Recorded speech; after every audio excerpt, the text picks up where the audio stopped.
Okay, let's just settle in for a moment. Picture this, maybe late at night. You're sitting there, maybe the room's dark, just that soft blue light.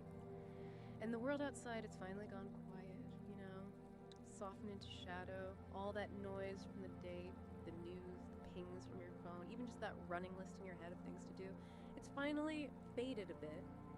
And maybe tonight you did something kind of deliberate. You actually put the screen down. Not because you had to, battery didn't die, but you just chose to. Stepped away from that constant stream. So what happens then in that quiet, that space that opens up when the digital stuff stops? Does it feel, I don't know, empty, like you need to fill it up again quick? Or is it something else? Something maybe harder to put your finger on? Well, it's interesting, isn't it? That silence, when you choose it, it rarely feels truly empty. Often it feels, well, quite full, actually, not loud full, obviously, but present. There's a presence there, like walking into a room that's just been waiting for you patiently. And it's not really about taking something away, is it? Not deprivation. It feels more like discovery. Start noticing what the noise was covering up all day. It's that shift, I think, from, constantly broadcasting yourself out, just listening to that quiet hum inside your own being. When we make that shift, that's kind of when we find our own presence. Yeah, okay, so maybe that's our mission here in this deep dive, to sort of hold that space, philosophically speaking, to explore that exact moment when you stop just automatically filling the silence, with whatever distraction is handy. And instead, you just allow yourself to notice. Just notice what it feels like to be right here. And to really feel that right here, we kind of have to acknowledge the mind's default setting, right, which is often noise. Our minds, when they're not busy, they tend to stir things up. They don't always love pure stillness. It's why in some traditions you find these kinds of questions, these inquiries, like a mirror almost. A question with no logical answer, designed to stop the thinking mind. You know the classic one. What is the sound of one hand clapping? Ah, the Kanaman, the unsolvable riddle. Exactly. It's not about finding an answer. It's an invitation, really, to just rest where the logic stops, where awareness can just be. And choosing to put the phone down consciously on a quiet night. That's like bringing that ancient riddle right into our modern lives, isn't it? Making it real. Okay. And when the screen does go dark, the outside noise stops, sure, but the mind, it doesn't just switch off, does it? It stirs things up. Thoughts start bubbling up, like ripples after you drop a stone in a still pond. Suddenly you notice, wow, I was feeling so much time with noise that wasn't really meaningful. Why are we so, I don't know, afraid of that initial stirring, that inner chatter bubbling up? Well, I think we've been sort of conditioned, haven't we, to fear silence itself. We tend to mistake it for emptiness, avoid like something's missing or we've lost something. But maybe silence isn't absence at all. Maybe it's the ground, the very ground everything else comes from.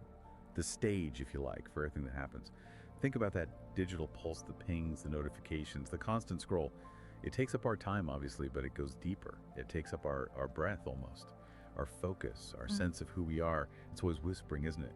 You might miss something important. So we keep looking, keep swiping, performing almost for some audience we can't even see, just terrified of the blank space. Right, it's like FOMO, fear of missing out, but turned inwards. Not just missing an update, but missing the chance to feel seen, validated by getting an update or posting one. Precisely. And that really leads to the core question here, doesn't it?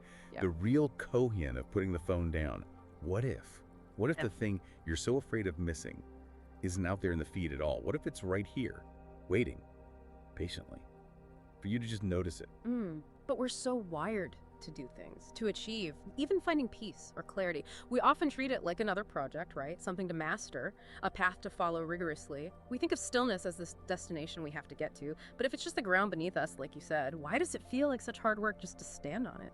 Well, maybe because the ground is often covered up. There's that old story, the student comes to the wise teacher asking for wisdom. The teacher starts pouring tea, fills the student's cup, and then just keeps pouring. The tea overflows, spills everywhere. Finally, the student bursts out, "Stop! It's full! No more can go in!" And the teacher just smiles, apparently, and says the student's mind is just like that cup. Too full. Full of opinions, ideas, worries, distractions. Just noise. No room left to receive anything new. Like the present moment. Okay, I get the metaphor, the overflowing cup. But how does that apply right now, tonight? Is it just the phone, the screen time that's filling the cup, or is it something deeper, that sense of urgency? I think it is the urgency. The phone is just the delivery system, maybe. Every scroll, every notification, it's another drop. another demand on our attention. And we get so used to it, we stop noticing the spill, the anxiety, the fractured focus. We just live in the mess of the overflowing mind. We start thinking the mess is reality. So putting the cup down, putting the phone down, it's not about punishing ourselves or some digital detox thing, like you said. It's simpler, just emptying it, making room. And room for what? You don't actually know yet. And that not knowing, that's kind of the whole point of the pause, isn't it? We're so focused on knowing, labeling, figuring things out, that we block anything genuinely new from arriving. But when we allow that space, that emptiness, then the gifts of the pause start to appear. Often embarrassingly simple things. Like what specifically? What's the first thing that tends to cut through the mental noise when you actually stop? Oh, it could be anything, really. You might suddenly notice the actual weight of your body in the chair, gravity, something you haven't registered all day long, or you feel your breath. Not just thinking about breathing, but feeling the rhythm, the rise and fall, maybe even hearing it faintly. You might notice the darkness isn't just black. It has layers, shades of blue, gray, shadows on the wall. Or you hear a sound that's been there all along the fridge, humming, maybe.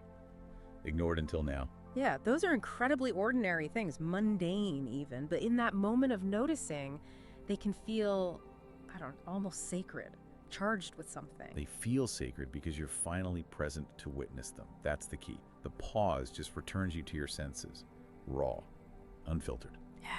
We spend so much time chasing connection through these devices, right? But often, it just delivers a kind of isolation because we're looking through life, interpreting it, framing it, posting it, not really looking at it directly. Presence isn't some high state you have to achieve through effort. It's more like a lens you just need to clean, that infinite scroll. It trains us to skim, to hunt, always looking for the next shiny thing, never just sinking in. That makes a lot of sense. Hunting for the exceptional, so we miss the exceptional and the ordinary. Exactly. Yeah. We're looking for enlightenment in some far-off idea, some complicated teaching. But sometimes the teacher just points to a simple cypress tree in the courtyard. The student asks, what is the ultimate truth? And the answer is just that tree, standing there, rooted, quiet. It's not somewhere else. It's right here. If we just have the eyes, the presence, to see the depth in what's familiar. I get the image, the cypress tree, but okay, for someone listening right now, maybe struggling with this, maybe they're in a busy city apartment, not a quiet courtyard. What's their cypress tree? When there's noise outside, you can't control sirens, neighbors.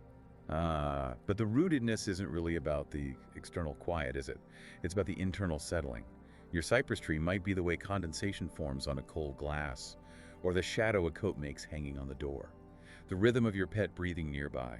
It's anything, really, that's available for your sustained attention, without judgment. The cypress tree is just the invitation. Stop seeking something spiritual out there and start recognizing the sacredness right here, in the immediate. And that impulse, that constant urge to capture everything, take a photo of the meal, record the sunset, document the moment. Yeah. It's so deeply ingrained now, we're trained to capture life, but like you said, doing that, it often means we miss the actual unedited experience, doesn't it? How does that work? Why does trying to record life stop us from living it? Well, that's the paradox, isn't it? The paradox of grasping. The harder you try to seize presence, to capture it, hold on to it, fix it, the more it slips away. Presence demands surrender, not control. It's like holding water in your hands, Clench your fist tightly and it just squeezes out faster.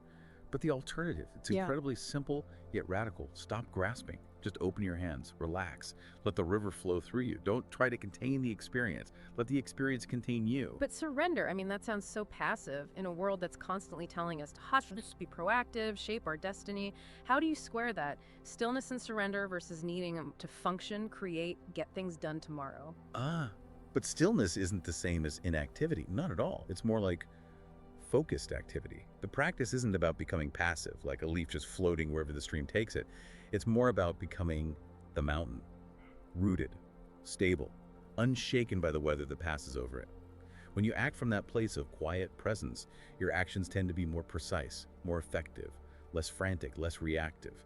You're not trying to fill a void, you're acting from fullness. Which maybe brings us back to that modern koan we see everywhere. We're more connected technologically than ever before, and yet so many people feel more alone than ever. Is it because real connection with others, or even with ourselves, actually requires that stillness?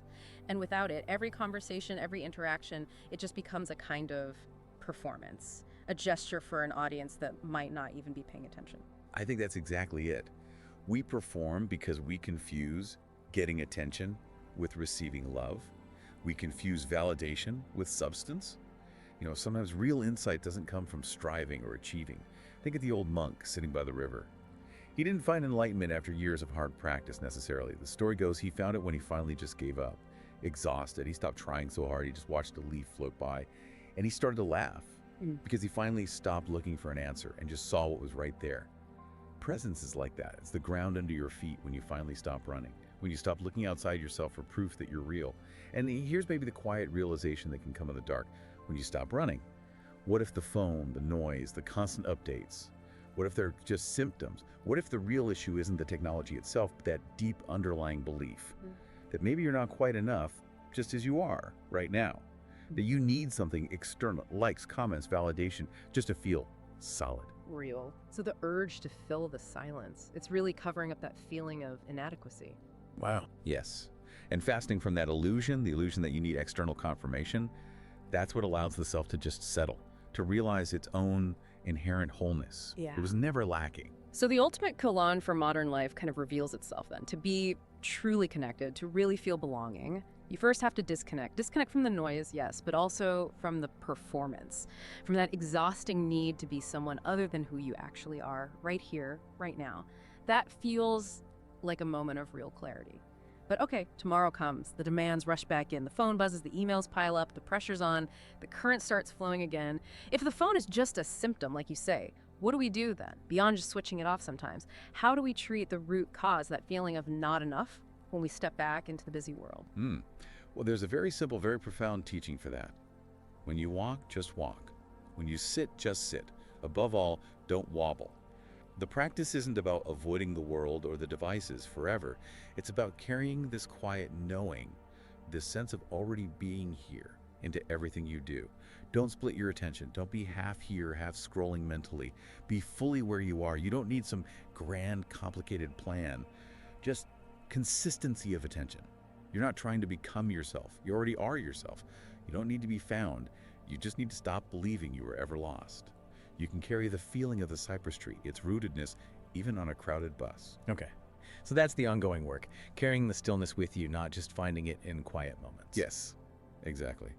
So maybe we end this deep dive not with a neat conclusion, but with a question, one that can just breathe, a thought to linger as you sit here. Maybe feeling that quiet hum of your own attention settling. What if everything you've been running towards, everything you've been searching for, what if it's already here?